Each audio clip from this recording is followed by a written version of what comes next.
All right, today we are going to dive headfirst into one of the biggest, most mind-bending mysteries there is, consciousness itself. We're going to check out a totally new way of looking at it, not as something our brains cook up, but maybe, just maybe, as a fundamental part of the universe. So, let's get into it.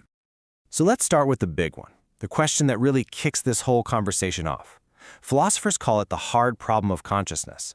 It's not about how our brain crunches data. It's about why we have this rich, internal, subjective world at all. Why does the color red feel a certain way? Why does a sad song literally make you feel sad? Why isn't all of this just dark, silent information processing inside our skulls? Okay, before we go any further, there is a massive disclaimer, a really crucial point the creators of this model want us to get. This whole framework, it isn't the truth with a capital T. Think of it as a map. And a map is incredibly useful for finding your way around, but you'd never mistake the paper map for the actual mountains and rivers, right? It's a guide, not the territory itself. And that very idea, that this is a map and not the territory, that's the absolute foundation of this whole approach. It's a way of thinking that starts from a place of intellectual humility, not from a place of having all the answers. So these are really the rules of the road for this framework. And what's really cool is that it's not trying to debunk or compete with all the other theories of consciousness out there. Instead, it's all about integration, seeing if it can build a bigger tent where other ideas can fit together. It's designed to be a useful tool, and, this part is key, it honors the idea that your own conscious experience is real and valid. So, how in the world does this thing actually work? Well, it all starts with this really elegant and powerful analogy. Something to take a super abstract idea and make it feel, well, a lot more concrete. Let's get into what they call the gravity of feeling. And here it is. This is the big what if that flips the whole script. What if our brains aren't little consciousness generators, working 24/7 to produce this experience from scratch?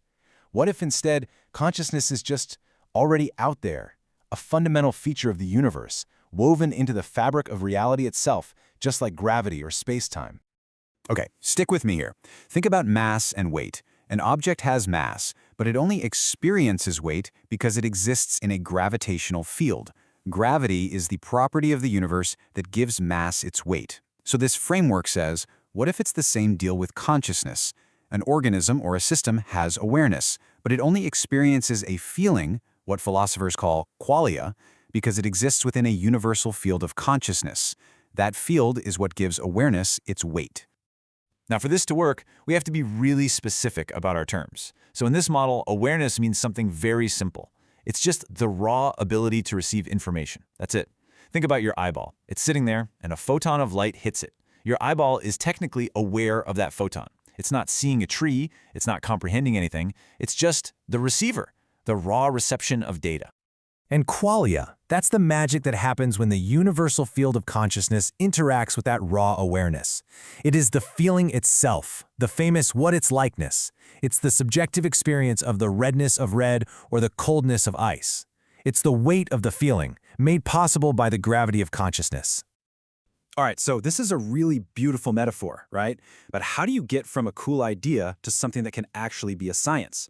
Well, that's the next step, laying out a blueprint to move from this metaphor to a real working model. To see how we might do that, we can just look at a path we've already walked. Gravity. It started super simple, right? People just observed things. Apples fall down, the moon goes around the Earth. Then Newton came along and gave us a simple law, a formula that described it as a force. It took a few more centuries for Einstein to come and give us a much deeper picture, reframing it as the geometry of spacetime. It was an evolution of understanding, step by step. So the proposal here is that we could follow a very similar blueprint for consciousness. We could start by trying to figure out a simple qualia attraction law, something like Newton's law for gravity.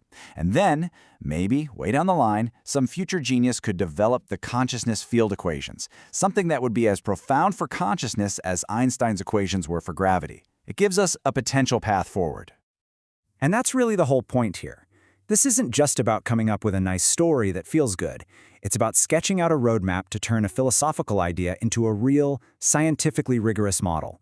One that could, one day, make predictions that we can actually test and even prove wrong. That's how science moves forward. And staying true to that core principle of humility, this framework is also incredibly honest about what it doesn't know. And that's where it stops being a declaration and starts being an invitation for all of us to explore. I just love this because it brings us right back to our central metaphor. A really good map doesn't just show you the highways and the cities, it also shows you the giant blank spots, the places that say, "Here be dragons." It shows you the edges of what is known, which is where all the adventure begins. And this framework is totally upfront about its own blank spaces on the map. It straight up says, hey, here's what we don't know yet. Like, how does this interaction actually happen? How could you possibly test this in an experiment? What tool could you even build to measure it? And from an evolutionary standpoint, why did this happen? These are the huge, exciting, unanswered questions. So, and this is the crucial reframe. These gaps aren't seen as failures of the model. They're not flaws. They are the research priorities. They're basically a help wanted sign, an open invitation for scientists, mathematicians, and philosophers to come and start filling in the map. It's a call for collaboration. And so, that brings us to the final, provocative thought this framework leaves us with.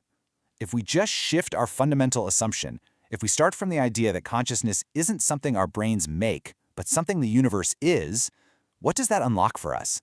What new questions can we finally start asking? And what incredible new territories can we finally begin to explore?